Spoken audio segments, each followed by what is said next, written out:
Hi everyone, I am Mark Pomeroy with Writers in the Schools here in Portland, Oregon, and I'm a novelist, and I've also published short stories, some poems, and essays. I've taught creative writing in Portland high schools and grade schools, middle schools for about 25 years, for the last 16 years with Writers in the Schools.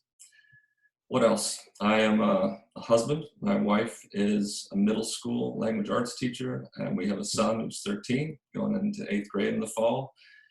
And this is my office. This is where I spend 3.5 hours or so each morning. Let me show you a few things. First of all, I've got my mug.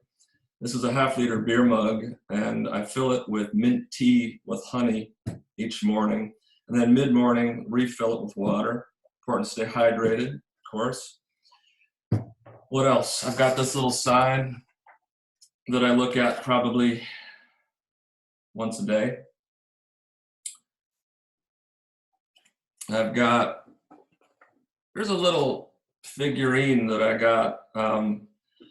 There was the Boxing Day. You see that little elephant? Made out of wood. The Boxing Day tsunami in December of 2004, one of the countries that hit was Sri Lanka.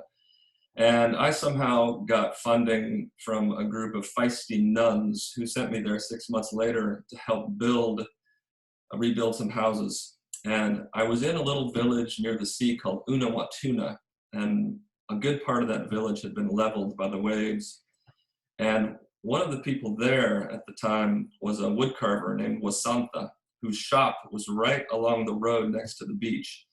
And in those waves, his shop and 15 years of carvings all got washed away. When I was there, he had rebuilt his little shop, this little shack by the road, and there was this raised wooden platform. And he would sit out there each day, cross-legged, working on his carvings. And he had already built up, by the time I was there, about 10 good-sized carvings, but also dozens of these smaller ones. And I got to talking with him, and he had this sort of generous spirit and calmness. And I was really impressed that he was kind of rebuilding bit by bit, no shortcuts, building it up. And I look at this quite often. So, a little preview. I'm going to do 5 of these short videos, and what we're going to do is build a short story. Each video will be between 20 minutes, some of them closer to 10 minutes, and we're going to build them brick by brick. And here's what I mean. You can start stories in so many different ways. A conversation overheard, a smell or a sound that cues a deep memory for you, just any observation. But we're going to begin with character. You're going to invent a character. So these are the bricks that I propose. In today's session, we'll work on making up a character. Tomorrow, setting, or maybe a few days from now if you don't click on this tomorrow. Where and when does your story take place? Plot. Basically, what happens in your story. Your character is going to deal with some sort of an obstacle or issue. Point of view. Who tells your story? Fiction writers think about this a lot. What's the best way to tell the story? And then last but not least, revision and editing. So those are our 5 bricks. Okay. Now I have a request.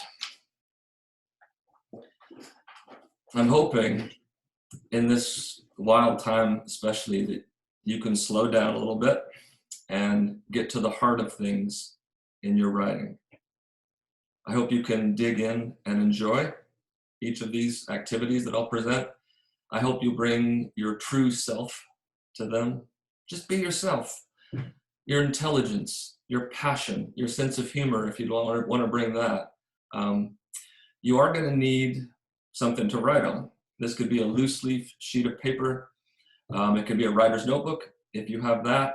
If you have a keyboard that's handy, or even your phone, you can use that. But a lot of people just like to use a piece of paper and a pen. Your call. Okay, so Let's start off with this. I want to show you this first. I don't normally go to garage sales, but for some reason a few years ago I was pulled into this one and I found this stack of postcards for 25 cents. Now the thing about these postcards is they were written, this postmark says 1909, we've got 1906. They're all to the same person. They're all addressed to a person named Ella Moffat. And you can read some of the writing on it. You can see some of these old stamps. Color photography wasn't invented until the 1930s or so. So around the turn of the 20th century, it was really popular with some black and white photos to colorize them by hand. So these are hand painted. In a second, I'm going to show you one of those a little more up close, and you're going to use it.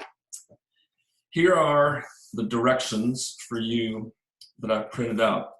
This is called, very straightforward, Postcard Exercise. Hopefully you can see that.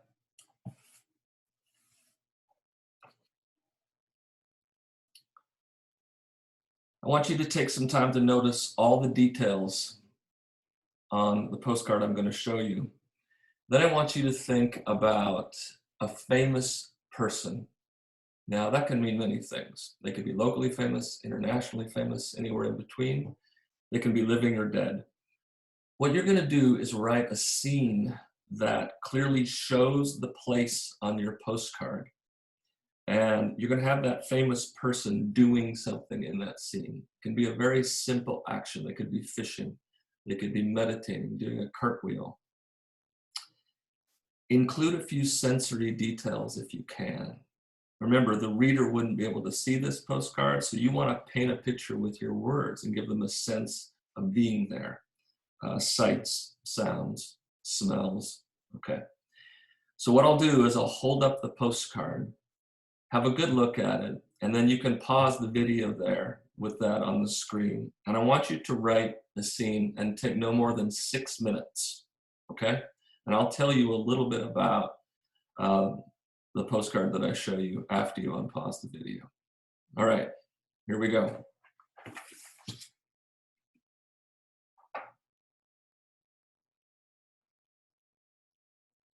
Okay, go ahead and pause the video.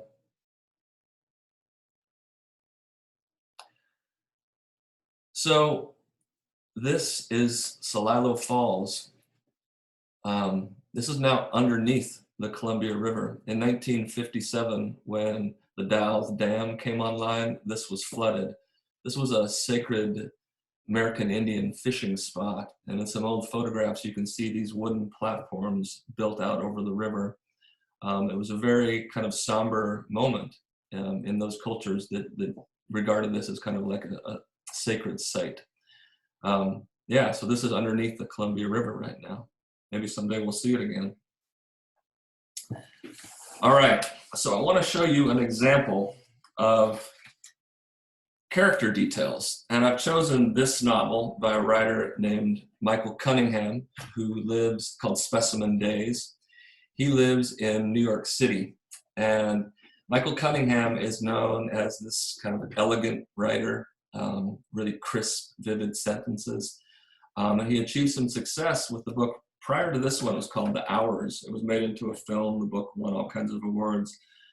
He goes to this book, and it's really ambitious. He divides it into 3 sections, past, present, and future, all set in New York City. I'm going to read you an excerpt from the first page of the future section, where Earth has been contacted by another species. And what he's going to do in this scene is try to make a nanny who's of a different species come to life through some character details. So check these out.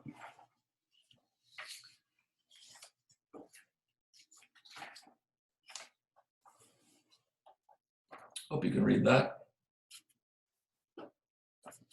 I'm pretty low tech, as you can see. It is astonishing to me that I'm actually on Zoom doing a video, but you know, we're in the flow, we're good. She was, by Earth standards, a 4.5 foot tall lizard with prominent nostrils and eyes slightly smaller than golf balls.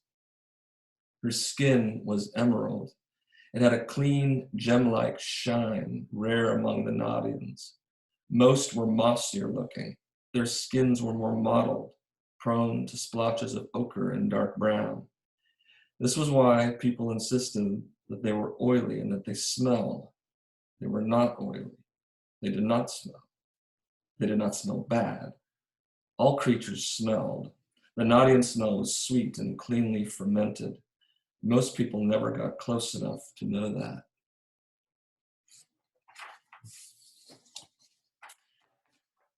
All right, so if you have a piece of paper or whatever you're writing on, draw a line on what you did earlier with the postcard, and you're going to invent a character here on the spot. First thing that comes to mind. And if we were in person, what I would do is I would hand you this character profile sheet that I've made up. And these are things that I consider when I'm thinking of people to write about in, say, a novel. And I've got a couple of sheets here. By the way, I will attach this as a doc with this video. So if you want to check out a few more character profile items, you can.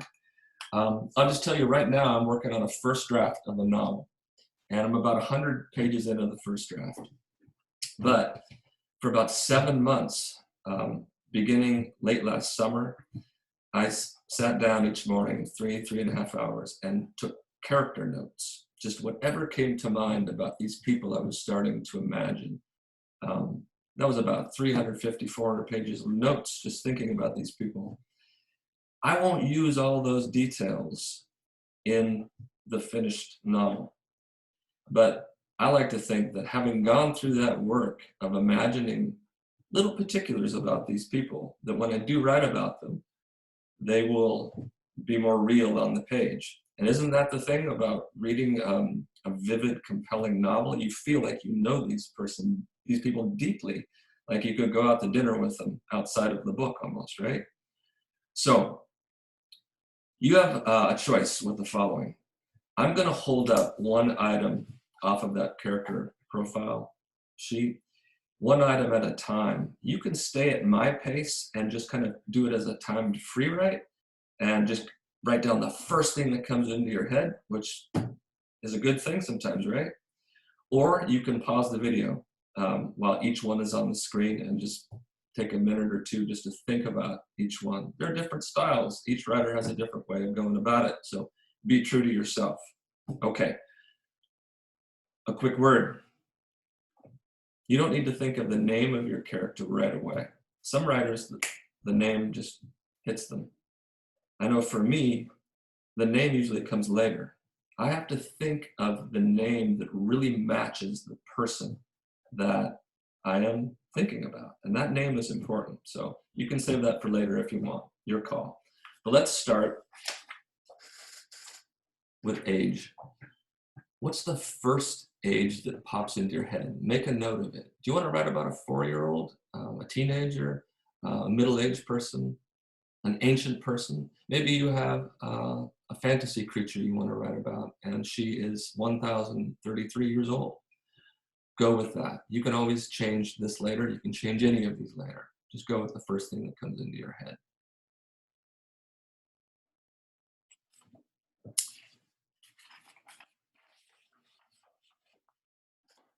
What do they carry? And this could also mean like a pouch, a purse, a backpack. But what comes into your head? What do they carry with them? Could be totally random objects. But if I could see you right now, and if you emptied out the contents of your pockets and put them on your desk or wherever you are, I would be able to tell a little bit about you from what you carry. The same way you can look at my rather slovenly office and what I'm wearing, and my fingers even. I see there's a wedding ring, my eyewear, my wild hair. You can tell some things about me without really knowing me, but you can gather a few pieces of information. Those are character details.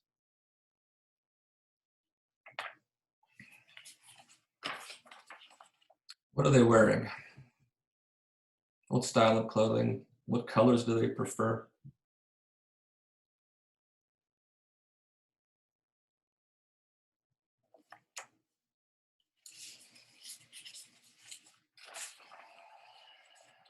What are they most scared of? We all have our fears. That's human. What about this person you're starting to imagine? Is there one big fear or several or a bunch of littler ones?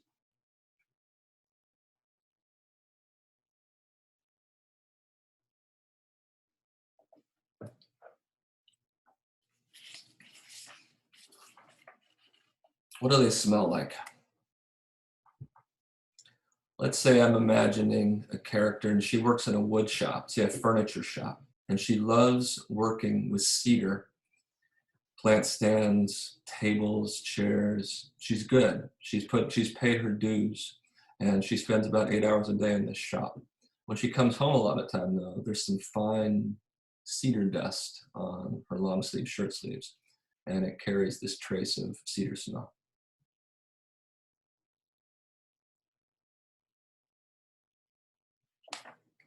How about a couple more? How do they carry themselves? Now, just think of one situation. It could be where they live. It could be when they're walking in their neighborhood or downtown. Choose one scene. How do you envision that they carry themselves? What's their posture like? Do they make any eye contact? Are they kind of hunched over with their head down? Now, some of this depends on mood, I know, but generally, how do they carry themselves?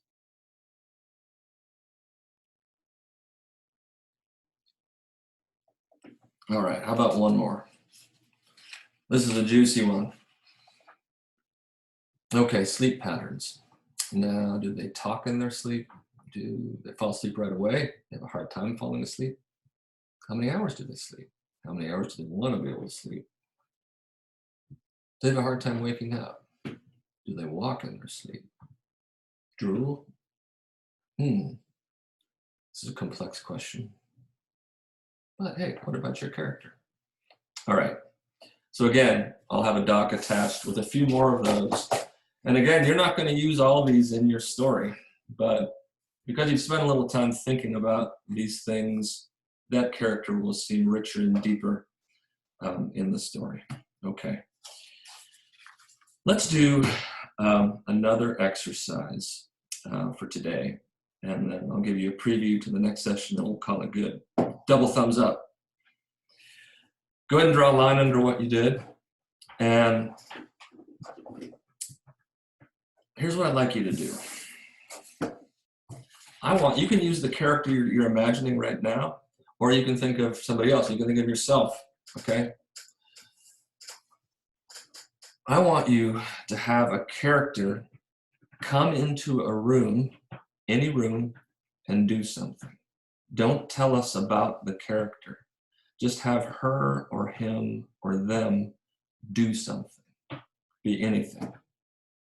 That action will tell us something about the character. Okay. In a moment, I'm going to ask you to pause the video, and I want you to write for 3 minutes, no more. Okay, it's a fast write. Ready? Go.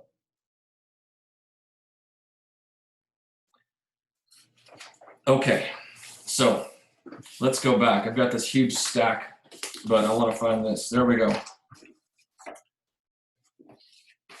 Here are our 5 bricks. Again, there are no shortcuts, just like with pretty much everything else in life, right?